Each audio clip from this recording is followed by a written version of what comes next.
छत्तीसगडच्या बिजापूरमधील पत्रकार सुरेश चंद्राकर यांच्या हत्येचं प्रकरण, मुख्य आरोपी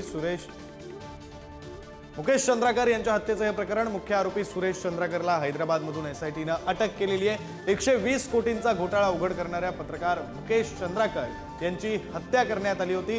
1 जानेवारीपासून पत्रकार मुकेश चंद्राकर हे गायब होते, त्यानंतर त्यांची हत्या झाल्याचं उघड आलं। एका टँकमध्ये त्यांचा मृतदेह हा सापडला होता। आज अखेर एसआयटीच्या टीमने आरोपी सुरेश चंद्राकरला हैदराबादमधून अटक केली आणि याच संदर्भात आपण बोलूया। आपले प्रतिनिधी शिवाजी काळे आपल्यासोबत आहे। शिवाजी,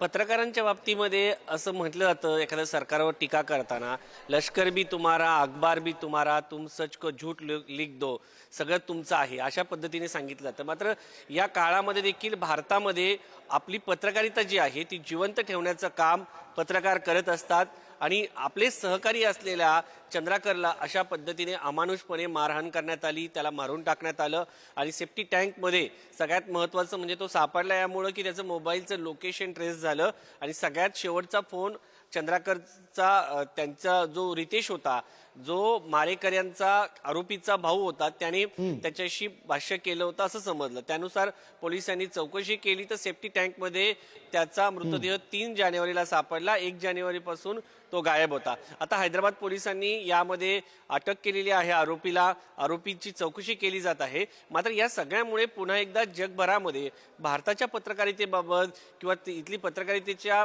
स्वातंत्र्याबाबत प्रश्नचिन्ह उपस्थित झालेला आहे। ज्या जागतिक संस्था आहेत त्यांनी देखील या वृत्ताला मोठ्या प्रमाणात जागा दिलेली आहे आणि पत्रकारांच्या स्वातंत्र्याबद्दल त्याचबरोबर त्यांच्या सुरक्षिततेबद्दल देखील प्रश्नचिन्ह उपस्थित केलेलं आहे। आपला एक सहकारी अशा पद्धतीने मुक्त हस्तपणे चांगल्या बातम्या देतो, लोकांचे प्रश्न मांडतो, ही खरी तर एक पत्रकार म्हणून मला आणि आपल्या सर्वांना अभिमानाचीच बाब आहे।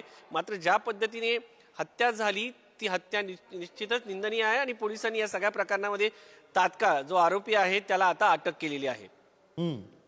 नाही, खरं शिवाजी तुम्ही म्हणताय त्याप्रमाणे अर्थातच सोशल मीडियावर, समाज माध्यमांमध्ये सुद्धा आता पत्रकारांमधून या संदर्भातला रोष सुद्धा व्यक्त केला जातोय। मात्र आत्ताच्या घडीची महत्त्वाची बातमी ही की मुख्य आरोपीला आता हैदराबादमधून अटक करण्यात आली आहे। धन्यवाद तुम्ही दिलेल्या या सगळ्यात सविस्तर तपशिलासाठी।